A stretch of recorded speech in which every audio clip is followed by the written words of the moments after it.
Marathi hotspot हो मंडळी हो, हॉटस्पॉट इथंच आहे बर का. तर मग चला चॅनलला सबस्क्राईब करा आणि घंटी नक्की वाजवा. आपल्या सगळ्यांचा मराठी हॉटस्पॉट. चंदनाचे वासे धरतील नाक, नावडे कनक नगडे, साखरेची गोडी सारखी सकळा, थोरा मोठ्या बाळा धाकुटिया. तुका म्हणे माझे चित्त शुद्ध होते, तरी का निंदिती जनमज.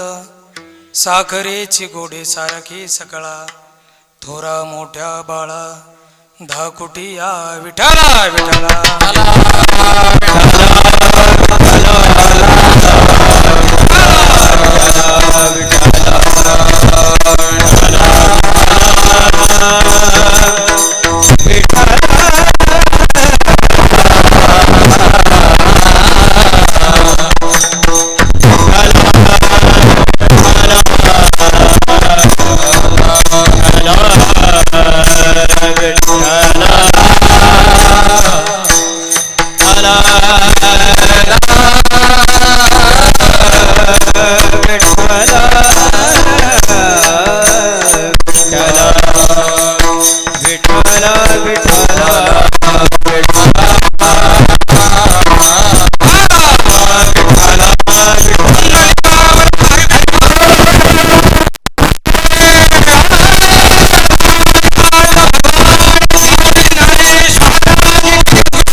भजे व्रजे कमंडनं समस्त पापखंडन, स्वभक्त चित्तरंजनं सदैव नंदनंदन. स्वपिच्छगुच्छमस्तकं सुनाद वेणुहस्तकं, आनन्दरंग सागरं नमामि कृष्णनागरं. समचरण सरोजं सान्द्रनीलाम्बुदाभं, जगन्निहितपाणिं मण्डनं मण्डनान्.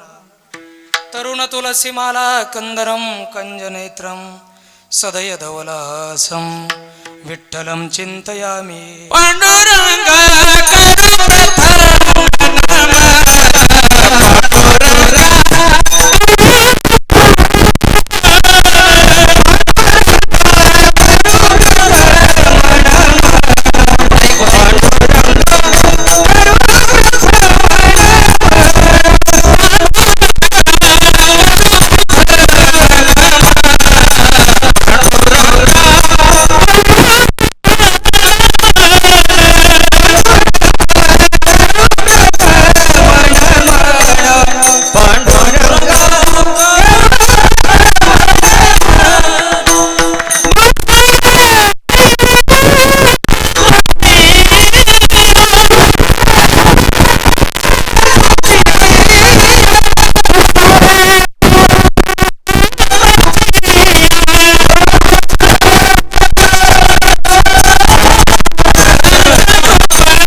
पांडुरंगा करू प्रथम मन दुसरे चरण संतांचिया, त्यांच्या कृपादाने कथेचा विस्तारो. बाबाजी सद्गुरुदास तुका अलंकापुरी रम्य सिंहासनस्थं, पदंभोज तेजस्फुर दिक्प्रदेशं.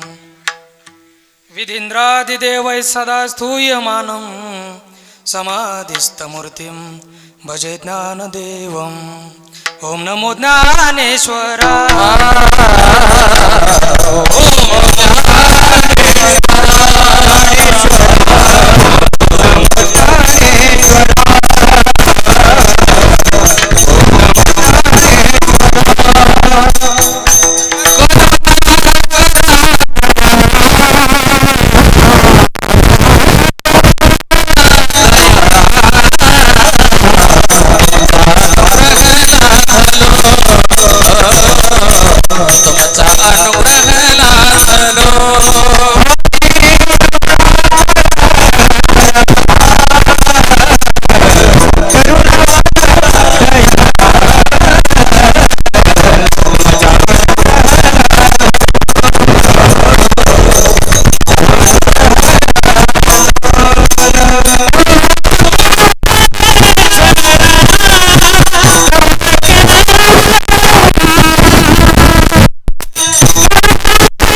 परमेश्वरा करुणा करा दयाळा तुमचा अनुग्रह लादलो पावन झालो चराचरी नमो सद्गुरु तुकया ज्ञानदीपा नमो सद्गुरु सचितानंद रूपा नमो सद्गुरु भक्त कल्याण मूर्ती नमो सद्गुरु भास्करा पूर्ण कीर्ती मनोजवं मारुततुल्य वेगं जितेंद्रियं बुद्धिमतां वरिष्ठं वातात्मजं मुख्यं श्रीरामदूतं शरणं प्रपद्ये गुरुर्ब्रह्मा गुरुर्विष्णु गुरुर्देवो महेश्वरः गुरुर्साक्षात् परब्रह्म तस्मै श्री गुरुवे नमः सेवेलागी सेवक झालो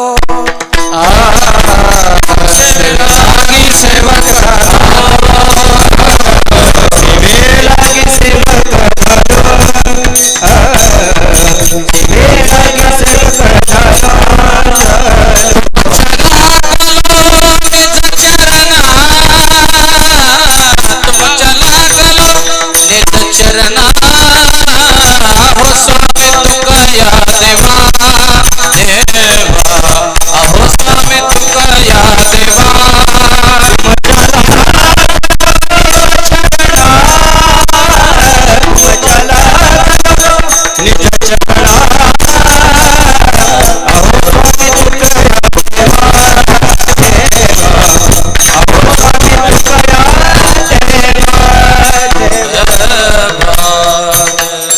सेवेलागी सेवक झालो तुमच्या लागलो निज चरणा अहो स्वामी तुकया देवा यावरी न करावा विरज यांचे केली या स्मरण होय सकळ विद्यांचे अधिकरण तेची वंदो श्री चरण श्री गुरूंचे ते नमस्कारोने आता चंदनाचे वासे धरतील नाक नावडे कनक नगडे साखरेची गोडी सारखी सकळा थोरा मोठ्या बाळा धाकुटिया प्रस्तुत कीर्तन रूपी सेवेकरता निवडलेला अभंग महान भगवत भक्त संत सम्राट विश्ववंद्य महाराष्ट्र भूषण देऊचे सुप्रसिद्ध साधू वैराग्याचे मूर्तिमंत पुतळे वारकरी संप्रदायाच्या कलशस्थानी विराजमान असणारे परमार्थातील सर्वोच्च मानबिंदू पंचम पुरुषार्थ पंचमवेद निर्माते जगाचा संसार सुखाचा व्हावा याकरता आपल्या संसाराची पूर्ण होती देणारे जगवंद्य जगमान्य हिंदवी स्वराज्याचे संस्थापक छत्रपती शिवरायांचे श्रीगुरु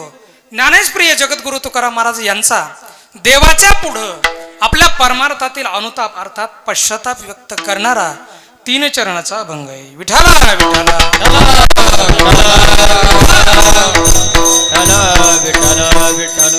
अभंग सर्वांच्या परिचित असेल नसेल, अभंग सर्वांच्या पाठ असेल नसेल, अभंगाचा अर्थ अत्यंत गोड आहे. अभंगामध्ये तीन दृष्टांत आहेत गुरुजी, आणि अभंगामध्ये तीन दृष्टांत आहेत आणि एक सिद्धांत आहे. दृष्टांत तीन आहेत. तुकोबाराय म्हणतात, चंदन प्रत्येकाला प्रिय आहे, सोनं प्रत्येकाला प्रिय आहे, साखर प्रत्येकाला प्रिय आहे, तर मग माझ्या स्वतःचं अंतकरण शुद्ध असताना मी प्रत्येकाला का प्रिय नाही एवढ्याच विषय करता जगद्गुरु तुकोबाराय देवाशी भांडतात. विठाला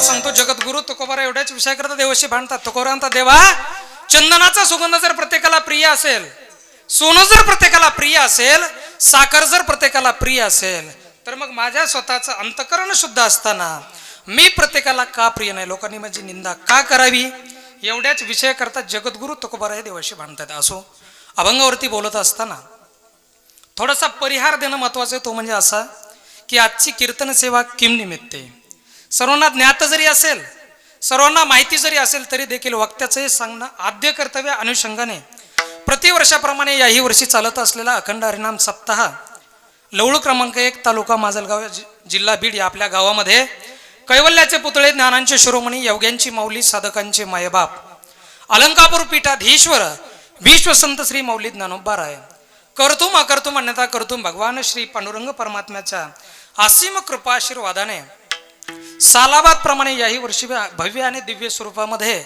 कीर्तन महोत्सवाचं आयोजन आणि नियोजन, आणि या कीर्तन महोत्सवामध्ये या अखंड हरिनाम सप्ताहामध्ये पहिल्या दिवसाची कीर्तन रूपी सेवा सर्व गावकरी मंडळीच्या वतीनं माझ्याकडे आलेली आहे. विठाला विठाला.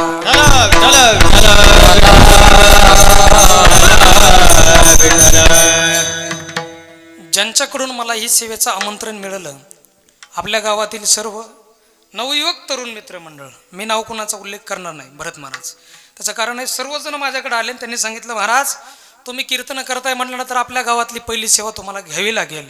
आणि ते माझ्याकडे आले, मला भेटले आणि त्यांच्या आमंत्रणाच्या निमित्तानं गुरुजी आजची ही सेवा आणि या कीर्तन सेवेच्या निमित्तानं तुमच्या सर्व श्रोते मायबापांच्या दर्शनाचा लाभ आहे. विठाल विठाल.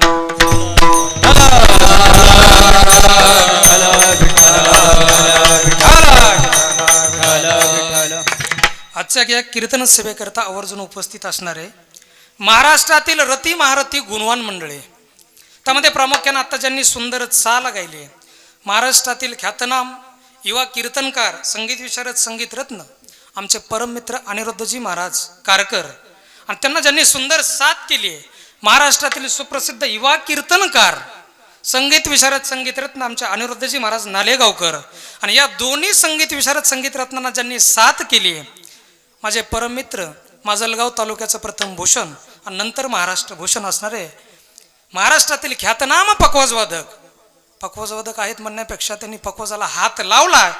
गुरुजी, पखवाज बोलायला लागतो, बरोबर आहे ना, बोलायला लागतो. असं व्यक्तिमत्व आज कीर्तना करतात, साथी करतायत. या तिघांना प्रथमतः धन्यवाद देतो मनापासून. आणखी कीर्तनासाठी आवर्जून उपस्थित असणारे आळंदीवरून खास म्हणजे दिवाळीच्या सुट्ट्यामध्ये गावाकडे आलते महाराष्ट्रातील ख्यातनाम कीर्तनकार माझे परममित्र हनुमानजी महाराज गांडगे आळंदीकर, हे फक्त कीर्तन श्रवण करण्याकरता, वास्तविक पाहता माझ्यापेक्षा मोठे कीर्तनकार आहेत, पण त्यांच्या मनाचा मोठेपणा की ते माझे कीर्तन ऐकण्याकरता आवर्जून उपस्थित आहेत. गुरुजी विठाला विठाला. आणखी भरपूर महाराज मंडळी, त्यामध्ये प्रामुख्याने आपण ज्यांच्या मुखारविंदातून श्री रामकथा आपण ऐकत आहात, आपल्या गावचं भूषण, लवळ गावचं भूषण, परम आदरणीय परमश्रद्धेय माझे मार्गदर्शक भागवताचार्य तथा रामानाचार्य दत्ता महाराज लवळकर कार्यक्रम करता आवर्जून उपस्थित आहेत. महाराजांनी धन्यवाद देतो. आता सर्वांचं नाव घेणं काही शक्य नाही. तिकडून विनेकरी बाबापासून कुणी राहिला असेल तर क्षमा असावी बाबा. विनेकरी आमच्या माऊली महाराजांपासून इकडच्या आमच्या छोट्या महाराजांपर्यंत सर्वांना मनापासून धन्यवाद देतो. गुरुवर्य महाराजांच्या चरणावरती नतमस्तक होतो, पूज्य आईवडिलांच्या चरणावरती नतमस्तक होतो आणि माऊली ज्ञानोबा आहे, जगद्गुरु तुकोबाराय मला जशी सद्बुद्धी देतील त्याप्रमाणे यथामती यथावकाश या अभंगावरती विवेचन करतो. विठाला विठाला.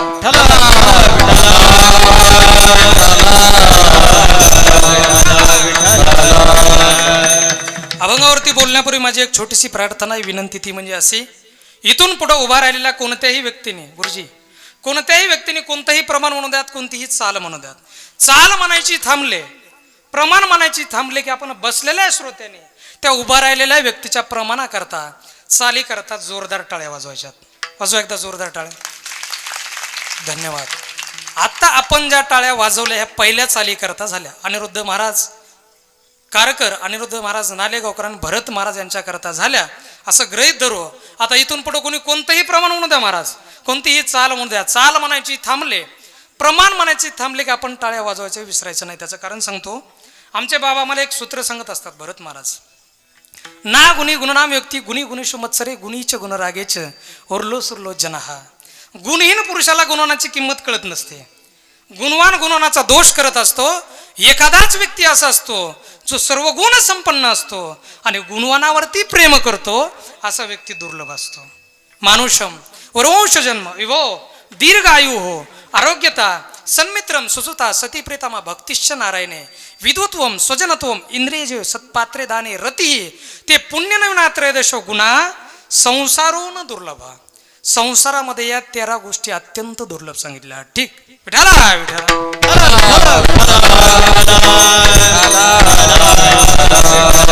ठीक आहे, काही गोष्टी काही माणसाला भाग्यवशामध्ये प्राप्त होतात. बोलायचं जर झालं, सुंदर पती मिळणं हे भाग्य आहे, चांगली पत्नी मिळणं हे पुण्य आहे, चांगलं कुळ, चांगले नाते संबंध, सुदृढ शरीर, निरोगी शरीर आणि दीर्घायू हो म्हणजे भरपूर आयुष्य मिळणं हे अत्यंत पुण्यवान व्यक्तीचे लक्षण आहेत महाराज.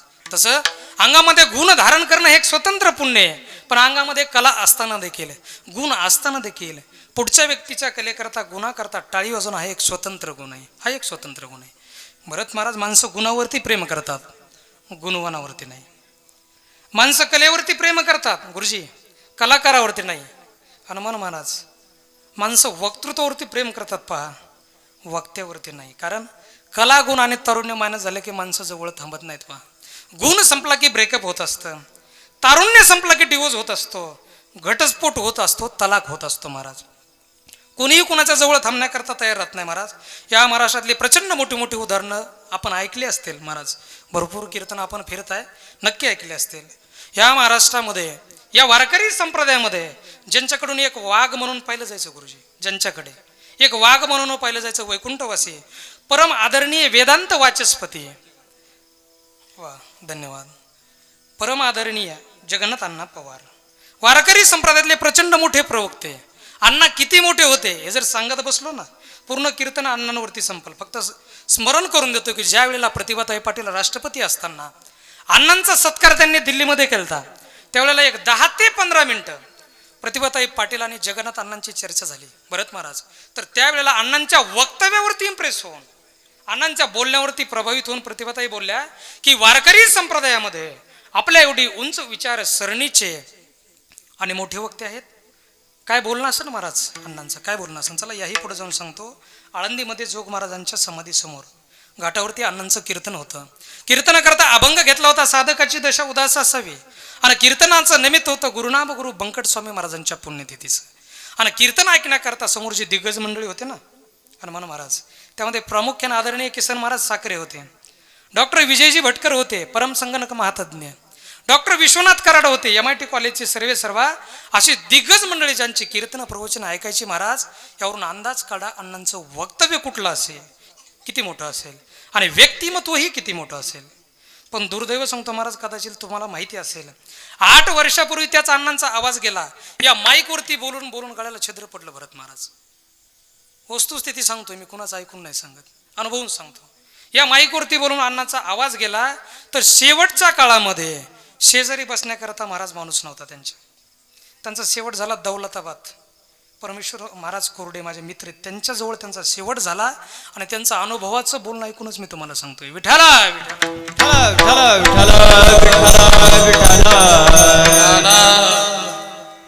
ज्या व्यक्तीची कीर्तन प्रवचन ऐकण्याकरता, ज्या व्यक्तीला भेटण्याकरता लोक दिवस दिवस तासून तास वेटिंग करायचे महाराज, त्या अण्णांचा नुसता आवाज गेला तर शेवटच्या काळामध्ये शेजारी बसण्याकरता माणूस नव्हता. याचा अर्थ काय होतो?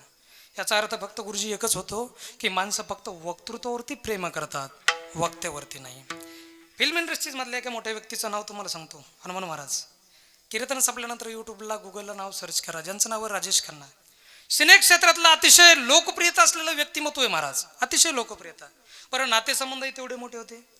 कोण होते राजेश खन्ना? डिंपल कपडियाचे पती, ट्विंकलचे वडील, अक्षय कुमारचे सासरे, प्रचंड मोठे नातेसंबंध, अब्जावतीची प्रॉपर्टी महाराज. पैशाला अजिबात कमतरता नाही, अजिबात कमतरता नाही. आणि लोकप्रियता जर म्हणाल तर त्यांची एवढी लोकप्रियता होती महाराज, शूटिंगच्या दरम्यान त्यांची गाडी जर अशी रस्त्याच्या कडीला पार्किंग केलेली त्यांच्या जर चाहत्यांनी पाहिली तर त्यांच्या गाडीला हात लावण्याकरता, स्पर्श करण्याकरता त्यांचे चाहते लाईन लावायचे महाराज, रंगा लावायचे, एवढी त्यांची लोकप्रियता. पण ज्या वेळेला ते वयोवृद्ध झाले, इंद्रियातील पाठवी शक्ती संपली, इंद्रिय गात्र गलित झाले आणि एका जागेवरती पडले होते महाराज. रूम मध्ये बसण्याकरता शेजारी माणूस नव्हता. याचा अर्थ काय होतो की माणूस कितीही मोठा होऊ द्यात, त्याच्या अंगातील कलागुण आणि तारुण्य मायनस झालं की माणसं जवळ थांबत नाहीत.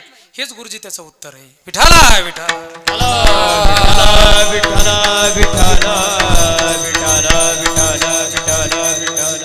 आपल्या अंगामध्ये कुठलीही कला, कुठलाही गुण नसताना आपल्यावर नितांत प्रेम करणारे 4 मंडळीत महाराज. 4 जणांचा नंबर लागतो गुरुजी त्याच्यामध्ये. पण पहिला नंबर लागतो महाराज देवाचा. देव, ईश्वर, भगवंत. देवाला आपल्यावरती प्रेम करण्याकरता कुठलीही कला आणि गुण लागत नाही. निर्हेतुकपणाने देव हा आपल्यावरती प्रेम करतो, ईश्वर हा आपल्यावरती प्रेम करत असतो महाराज. त्यामध्ये पहिला नंबर लागतो देवाचा आणि दुसरा नंबर लागतो गुरुजींचा.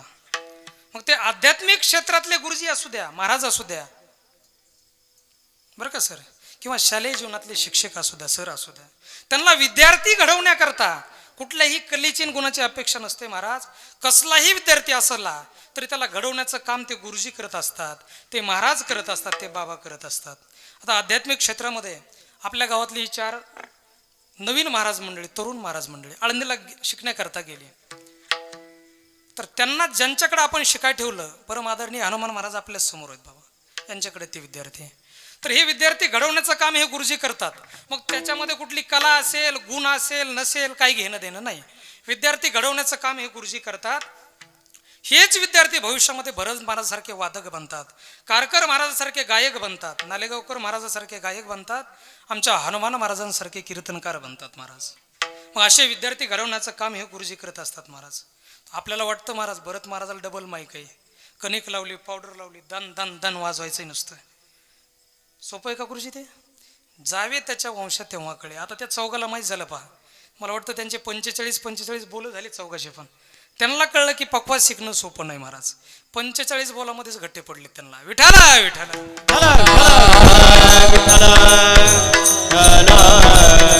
तुम्ही म्हणाल महाराज तुम्हाला कसं काय माहिती? मला थोडं थोडं कळतं महाराज पक्वासातलं, बरं काय.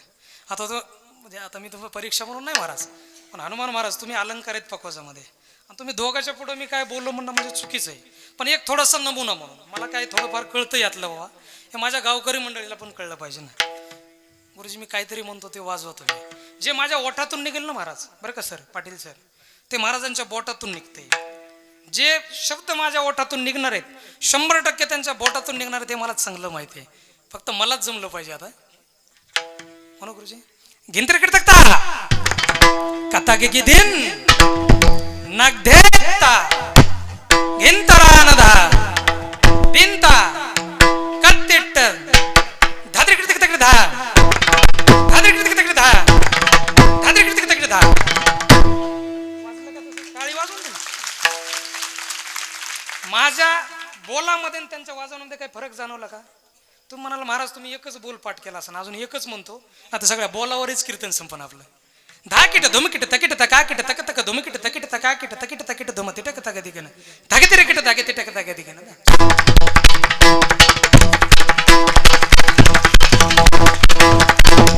टाळी आता वाजवा, जोरात वाजवा. महाराज हे बोल म्हणणं, वाजवणं, शिकणं इतकं सोपं नाही महाराज. या माईकवरती उभं राहून बोलणं इतकं सोपं नाही. पण एक सांगतो, आळंदीला माऊली ज्ञानोबांच्याच जीवावरती, माऊली ज्ञानोबावरती जर निश्चिम भाव जर ठेवून गेलात, नक्कीच तुम्ही कीर्तनकार झाल्याशिवाय राहणार नाहीत, चांगले कलाकार झाल्याशिवाय राहणार नाहीत. मी ज्या वेळेला विद्यार्थी टाकायचे होते भरत गुरुजी, त्यावेळेला यांना सांगितलं फक्त माझं काहीच नाही. त्यांनी सांगितलं आम्हाला विद्यार्थी आपले शिकण्याकरता टाकायचे, फक्त म्हणलं जर तुमचा माऊलीवरती विश्वास असेल, साक्षीदार समोर आहेत, कीर्तन झाल्यावर भेटू आपण, तर माऊलीच्या जीवावरती तुम्ही मुलं टाका, एक दिवस नक्कीच मोठे कीर्तनकार कलाकार होतील. पण तेवढे भाव आणि श्रद्धा आपला पाहिजे, एवढं मात्र निश्चित आहे. विठाला विठाला असे विद्यार्थी घडवण्याचं काम कारकर गुरुजी सारखे आमच्यासारखे विद्यार्थी घडवण्याचं काम हे गुरुजी करत असतात निर्हेतुकपणाने. हे झाला दुसरा नंबर.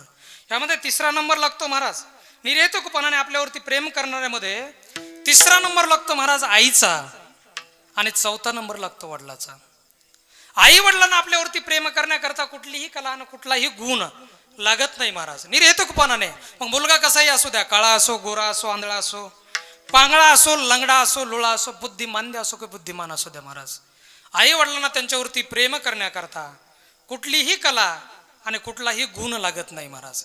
मुलगा कसाही असू द्या. अहो गुण तर जाऊ द्या भरत महाराज, गुण तर जाऊ द्या गुरुजी, एखादा जर पिणारा जरी मुलगा असेल तर आई त्याच्यावरती एवढं प्रेम करते महाराज, एवढं प्रेम करते की ऐका लक्षपूर्वक आहे. एखाद्या माणसाने सांगावं गुरुजी की तुमचा मुलगा काल दारू पिला होता, काय सांगावं भरत गुरुजी, तुमचा मुलगा काल दारू पिला होता, त्या आईला खोटं वाटतं महाराज. दुसऱ्या दिवशी पुन्हा सांगावं मावशी तुमचा मुलगा खरंच दारू पिला होता, त्यावेळेला ती आई म्हणते महाराज संगतीनं पिला असेल, संगतीनं बिघडला असेल. पण ज्यावेळेस तिसऱ्या दिवशी तू व्यक्ती सांगते ना मावशी तुमचा मुलगा खरंच दारू पिला होता, हो खरंच दारू पिला होता, मग त्यावेळेला ती आई म्हणते, रागवते महाराज त्या माणसावरती, पिऊ दे पिला असेल तर, का शेवटी मला त्याच्याच खांद्यावरती जायचंय गुरुजी, मला त्याच्याच खांद्यावरती जायचंय. पण ज्या वेळेला तो मुलगा समोर येतो ना तर ती माय त्या मुलाच्या पाया पडते महाराज, पाय धरते आणि सांगते दादा लहानपणीच तुझे वडील वारले रे, लहानपणीच तुझे वडील वारले, आणि तुझे वडील वारल्यानंतर हा घर प्रपंच संसार कसा चालवला आणि तुला कसं लहानाचं मोठं केलं हे फक्त मला माहिती आहे दादा. म्हणून तुला पाया पडते, हात जोडते, सांगते फक्त दारू पिऊ नको, दारू पिऊ नको दादा, दारू पिऊ नको. दुसऱ्या दिवशी महाराज व्यसन ती व्यसन असतं. दुसऱ्या दिवशी तो मुलगा लवकर घरी येत नाही महाराज, तर आई त्याची वाट पाहत असते महाराज, वाट पाहते, दिवसभर वाट पाहते. ज्या वेळेला कळतं आईला उशीर झाला, येत नाही माझा दादा, त्यावेळेला जे भेटन त्याला विचारते महाराज, आई का पाटील आमचा दादा पाहिला का, आमचा भैया पाहिला का. प्रत्येकाला विचारत असते महाराज वेड लागल्यासारखं, माझा मुलगा पाहिला का. त्यावेळेला प्रत्येक जण सांगतं नाही हो मावशी, तुमचा मुलगा आम्हाला दिसलाच नाही. मग संध्याकाळचा टाइम होतो महाराज, 15 ते 20 फुटाचा रस्ता त्याला चालण्याकरता पुरत नाही का, तो दारू पिऊन आलेला असतो, दारू पिऊन आलेला असतो. आणि 15 ते 20 फुटाचा रस्ता गुरुजी त्याला पुरत नाही. ज्या वेळेला आई त्याला पाहते ना महाराज, समोरून आलेला दिसतो, समोरून आलेला मुलगा आईला दिसतो. जशी गाय आपल्या वासराकडे धावते महाराज, तशी ती माय आपल्या लेकराकडे पळत जाते, हो धावत जाते. आणि तरुण मुलगा, स्ट्रॉंग मुलगा महाराज, पण त्याचा हात आपल्या खांद्यावरती टाकते आणि कसं तरी लोटत लोटत लोटत त्याला घरी घेऊन येते. नुसतं घरीच आणते का महाराज, घरी आणते, त्याला खाऊ पिऊ घालते. नुसतं खाऊ पिऊच घालते का, अहो तो पिलेल्या अवस्थेमध्ये आईला काही बोलतं, ते काही बोलतं, पण ती आई म्हणत असते खरंय दादा तुझंच, सगळं तुझंच खरंय दादा, सगळं तुझंच खरंय, फक्त एक विनंती करते दादा, दारू पिऊ नको रे, दारू पिऊ नको.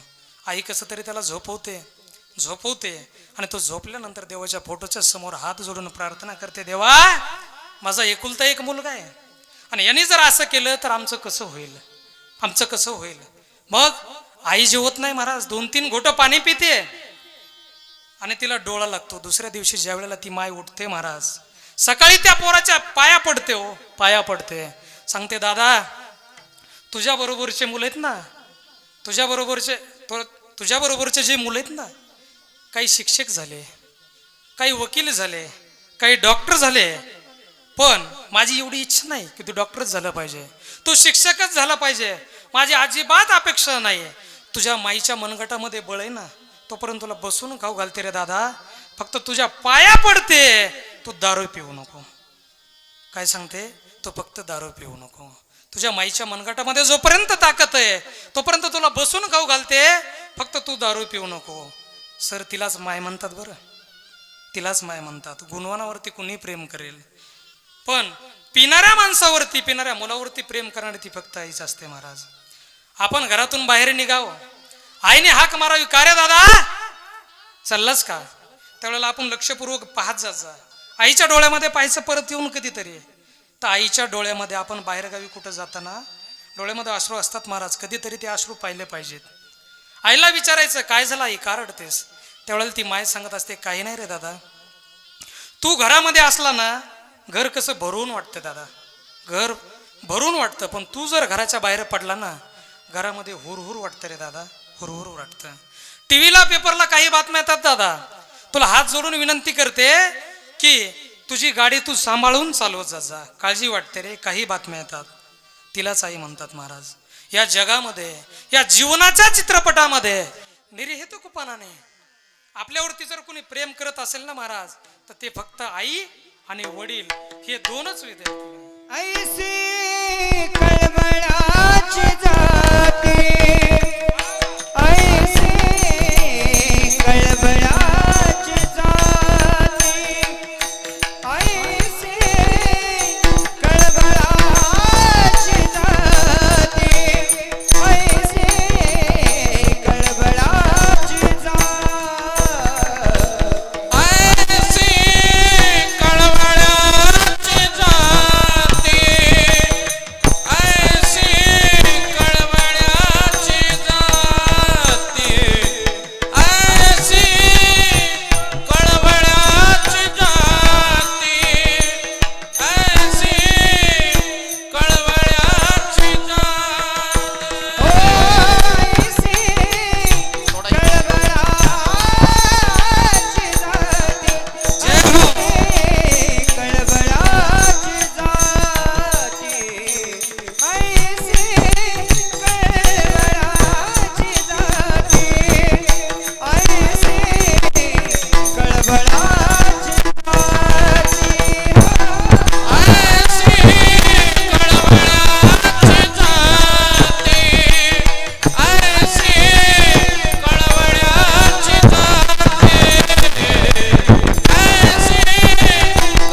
पुरुष मंडळीने अगोदर टाळी वाजवली भरत महाराज. महिला मंडळी विसरले बरं का सर. एक लक्षपूर्वक आहे का, टाळी का वाजवायची त्याचं कारण सांगतो.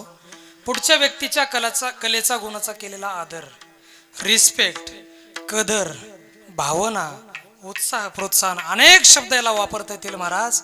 एका वाक्यात सांगायचं म्हणजे पुढच्या व्यक्तीच्या कलेचा गुणाचा केलेला आदर म्हणजे टाळी वाजवणं. विठाला विठाला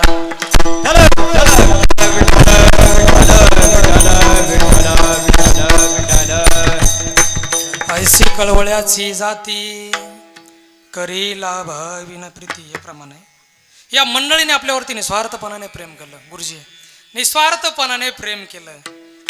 ऐकायला थोडं जड आता स्पष्ट बोलतो महाराज. संप्रदायातील संतांनी देखील आपल्यावरती नितांत प्रेम केलं. आता महाराज पुढे आहेत. बाबा प्रश्न म्हणून विचारत नाही, पण मला आपण चालता बोलता कीर्तन करू. वेद किती आहेत बाबा? 4. शास्त्र किती? 6. पुराण 18. उपनिषद 10. भरत महाराजांनी मला सगळे ग्रंथ सांगितले. बाबाला माहीत असून बोलले नाही, काय कल्पना नाही मला, पण महाराजांनी सगळे सांगितले. असो, जेवढे ग्रंथ आपण ऐकले सगळे बरोबर आहेत महाराज. पण या कीर्तन मंडपामध्ये हजारो श्रोते आहेत महाराज. यातला एखाद्या जर श्रोत्याला प्रश्न केला, बाबा आपण सहज विचारलं, तुम्ही जन्मल्यापासून आहे या क्षणापर्यंत आतापर्यंत वेद कुणी कुणी पाहिलाय, असा जर प्रश्न केला तर या कीर्तन मंडपामध्ये किती श्रोत्यांच्या हातवरती जातात? तो पाहिलाय का कोणी वेद? एकही माणसाने वेद पाहिला नाही. मला खात्रीशीर माहिती आहे म्हणूनच प्रश्न विचारला.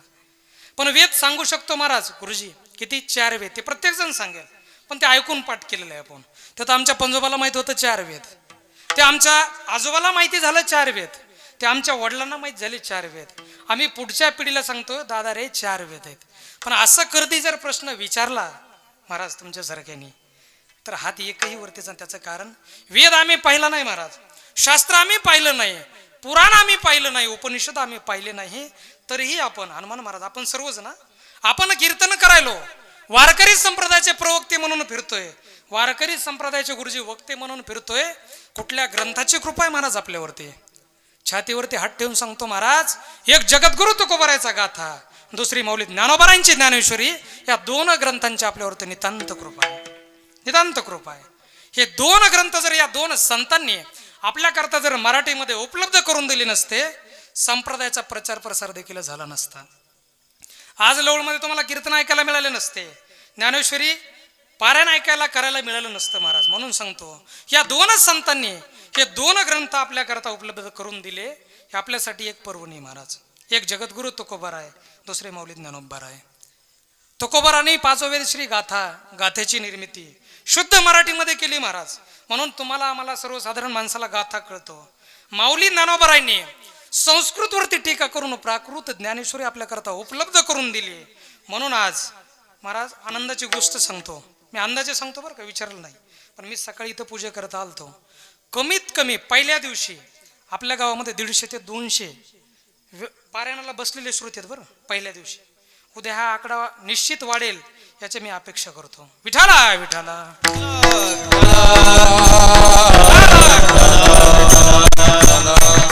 चला आपला विषय चालला. या दोन संतांनी 2 ग्रंथ आपल्या करता मराठीमध्ये उपलब्ध करून दिले, म्हणून आज सर्वसामान्य लोकांना हे ग्रंथ वाचता येतात, कीर्तन करता येतात, भजन करता येतं. या 2 संतांनी 2 जर ग्रंथ मराठीमध्ये उपलब्ध केले नसते, संप्रदायाचा प्रचार प्रसार देखील झाला नसता. आणि संप्रदायासारखे तत्वज्ञानी वक्ते आणि तत्वज्ञान जर ऐकायचं असेल तर फक्त वारकरी संप्रदायामध्ये. ठीक आहे, आमच्यासारख्या काही नवीन वक्त्यांकडून षडगुणाचं षडलिंगाचं बाबा दर्शन घडत नाही बरं का. मी माझ्या मनाने बोलणार नाही. पहिला एक श्लोक सांगतो तुम्हाला. शास्त्रामध्ये एक श्लोक आलेला आहे. उपक्रम उपसंहार अभ्यासापूर्वता फलम अर्थवाद उपपत्तीचे लिंगम तात्पर्य निर्णय. मुळामध्ये हा श्लोक वक्त्यांना पाठ असावा भरत महाराज, आणि किमान पाठ नसेल तर त्या श्लोकासारखं वागता आलं पाहिजे. कसं भगत मौली सांगतात तसं नाही. उपक्रम उपसंहार वक्त्याच्या बोलण्यामधून उपक्रम आणि उपसंहार हा श्रोत्यांपर्यंत पोहोचला पाहिजे गुरुजी. उपक्रम उपसंहार अभ्यासापूर्वता फलम, अभ्यासाने अपूर्वता ही देखील श्रोत्यांपर्यंत पोहोचली पाहिजे. उपक्रम उपसंहार अभ्यासापूर्वता फलम अर्थवाद उपपत्तीचे अशा प्रकारे षडगुणाचं षडलिंगाचं वर्णन करणारा हा श्लोक शास्त्रामध्ये आलेला आहे. विठाला.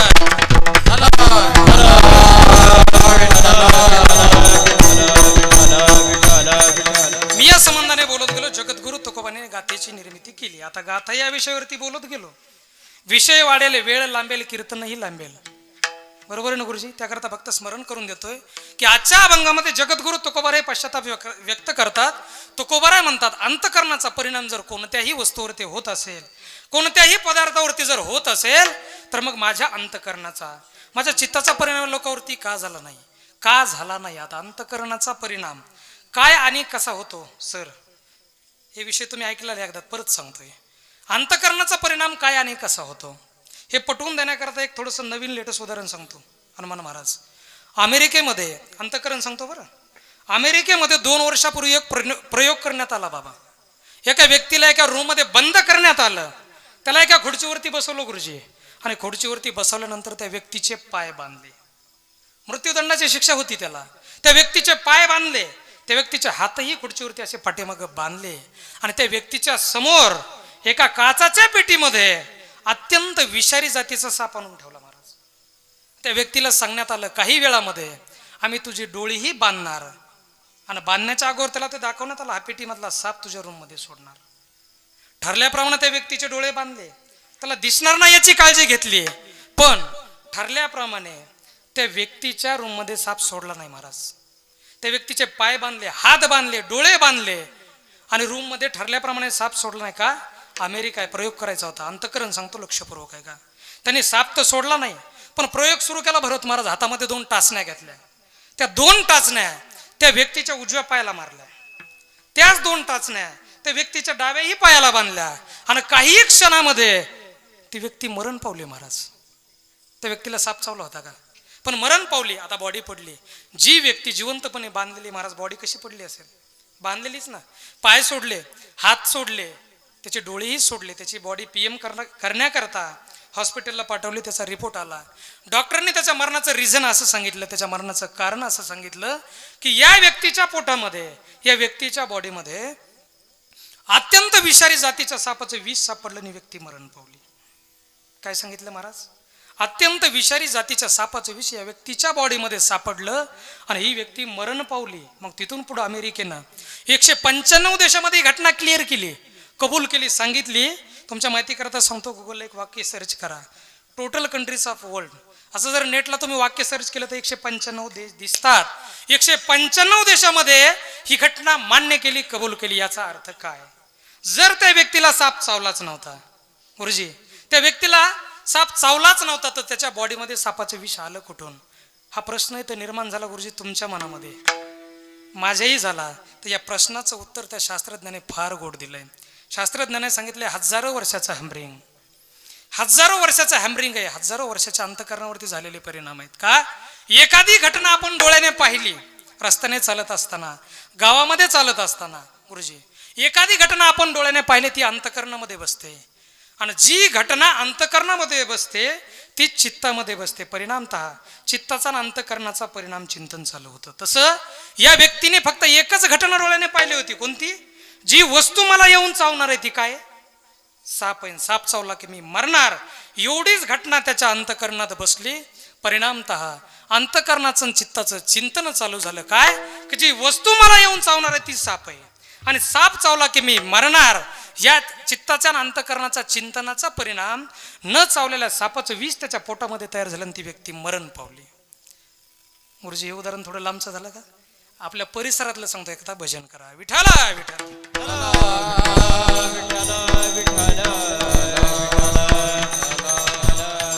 आपल्या ग्रामीण भागामध्ये मराठवाड्यामध्ये विशेषतः एखाद्या व्यक्तीला जर साप चावला बरं का हनुमान महाराज, तर त्या व्यक्तीला साप जर चावला असेल तर आपल्याकडे एक शब्द वापरला जातो. पहा, बोला, बरोबर आहे, पान लागणं.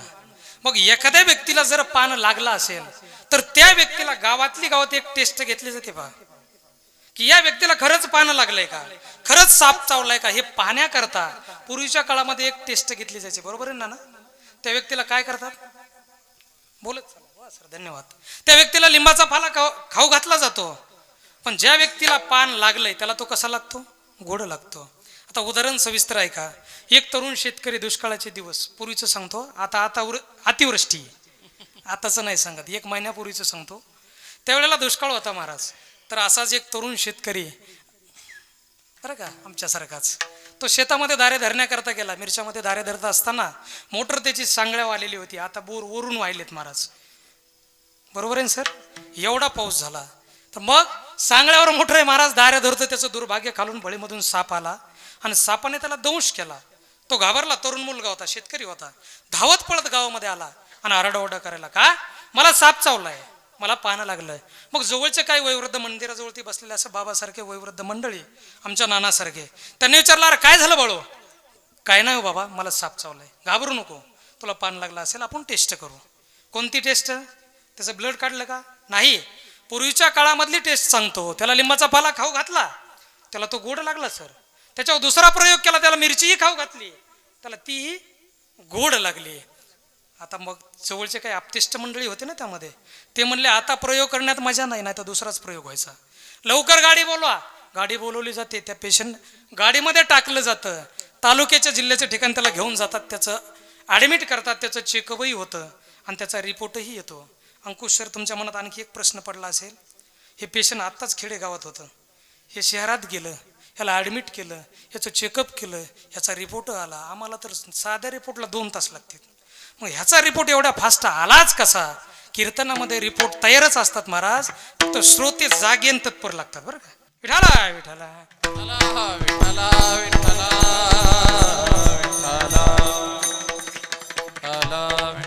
डॉक्टर साहेबाच्या हातामध्ये त्याचा रिपोर्ट होता. गुरुजी, डॉक्टर साहेबांनी सांगितलं, बाळू घाबरायचं काम नाही. का? तो बाळू म्हणला, काय बोलता डॉक्टर साहेब, मी माझ्या डोळ्याने पाहिलंय, माझ्या डाव्या पायाला आणखी दंश आहे की सापाने मला दंश केलाय म्हणून, आणखी खून आहे तिथं. त्यावेळेला डॉक्टर साहेब म्हणले, अरे बाळू, तू डॉक्टर आहे का मी डॉक्टर आहे? तुला कळतं का मला कळतं? ठीक आहे डॉक्टर साहेब, माझा तुमच्यावर विश्वास आहे, माझा तुमच्यावर भरोसा आहे. पण माझ्या गावामध्ये असताना माझ्या गावातल्या मंडळीने माझ्यावरती 2 प्रयोग केले. पहा, एक मिरचीचा प्रयोग केला, दुसरा लिंबाच्या पाल्याचा प्रयोग केला. दोन्ही प्रयोग मला गोड लागले, दोन्ही आयटम मला पदार्थ गोड लागले. मग पैकी एक प्रयोग मला डॉक्टर साहेब तुमच्या समोर करून पाहायचा आहे. डॉक्टर म्हणले, ठीक आहे बाबा, पण इथं मेडिकलवरती तुला लिंबाचा पाला भेटणार नाही, तुला मिरची भेटणार नाही. शेतकऱ्याचं लेकरू होतं महाराज, भरत महाराज. दारे धरत असताना खिशामध्ये 4-2 मिरच्या तोडून टाकलेल्या होत्या. त्यातल्या 2 मिरच्या काढल्या. 2 मिरच्या काढल्या गुरुजी. कीर्तनात मिरच्या काढायचं सोपं बरं काय. पटकीन 2 मिरच्या काढल्या आणि त्या डॉक्टर साहेबाच्या समोर 2 दाताच्या मध्ये धरल्या. धरल्याबरोबर तोच पेशंट तोच बाळू डॉक्टर साहेबासमोर हा करू लागला महाराज, पाणी मागू लागला. मिरची कशी लागली? आता माझ्या मनामध्ये जो प्रश्न पडला बाबा, तुमच्याही पडला असेल. जर या व्यक्तीला साप चावलाच नव्हता, पान लागलंच नव्हतं, तर गावामध्ये असताना याला मिरची गोड कशी लागली? त्याला लिंबाचा पाला गोड कसा लागला? आपल्याला एक घटना मान्य, ती तुम्हीही मान्य करता, मीही मान्य करतो. तुमच्यापासूनच आम्ही ऐकत आलो की एखाद्या व्यक्तीला खरंच पान लागला असेल तर त्याला लिंबाचा पाला गोड लागतो. हे तुम्हीच आम्हाला सांगत आलात. मिरची गोड लागते हे तुम्हीच सांगत आलात. बरोबर आहे? ते तुम्हीही मान्य करता, मीही मान्य करतो. मग या व्यक्तीला जर पान लागलंच नव्हतं तर मग याला गावामध्ये असताना लिंबाचा पाला गोड कसा लागला हा प्रश्न इथं निर्माण झाला महाराज. या प्रश्नाचं उत्तर पहिल्या उदाहरणाला संपर्क लावायचा. हजारो वर्षापूर्वीचं हॅमरिंग आहे, लक्षपूर्वक आहे का. हजारो वर्षाच्या अंतकरणावरती झालेले परिणाम आहेत भरत महाराज. की एखाद्या व्यक्तीला साप चावला म्हटलं त्याच्या अंतकरणात एकच बसलंय सर, काय लिंबाचा पाला गोड लागतो. हजारो वर्षापूर्वीची घटना आहे. हजारो वर्षापासून आपल्या अंतकरणात बसलंय. पान लागलं की मिरची गोड लागते. परिणामतः लिंबाच्या पाल्याचा गुणधर्म बदलून त्याला जर गोड करण्याचं काम अंतकरणाने चित्त करत असेल सर, तिखट मिरचीचा गुणधर्म बदलून त्याला जर गोड करण्याचं काम अंतकरणाने चित्त करत असेल तर मग माझ्या अंतकरणाचा माझ्या चित्ताचा परिणाम या लोकांवरती का झाला नाही. अभंगाचं शेवटचं चरण. तुका म्हणे माझे चित्त शुद्ध होते, तुका म्हणे माझे चित्त शुद्ध होते, तुका म्हणे माझे चित्त शुद्ध होते, तुका म्हणे माझे चित्त शुद्ध होते, तुका म्हणे माझे चित्त शुद्ध होते, तुका म्हणे माझे चित्त शुद्ध होते, तुका म्हणे माझे चित्त शुद्ध होते, तुका म्हणे माझे चित्त शुद्ध होते. तरी का निंदिते, तरी का निंदिते, तरी का निंदिती, तरी का निंदिती जन्मजा साखरेची गोडी सारखी सकाळ, साखरेची गोडी सारखी सकाळ, तरी का निंदिते, तरी का निंदिते, तरी का निंदिते जन्मदा साखरेची गोडी सारखे सगळा, साखरेची गोडी सारखे सगळा. म्हणे माझे चित्त शुद्ध होते, तरी का निंदिते जन्मद, तरी का निंदिते जन्मद, म्हणे मदा माझे तरी का निंदिते जन्मद, तरी का निंदिते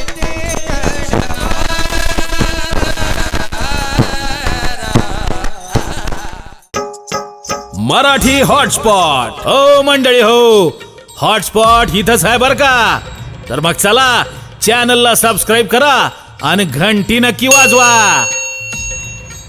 आपल्या सगळ्यांचा मराठी हॉटस्पॉट.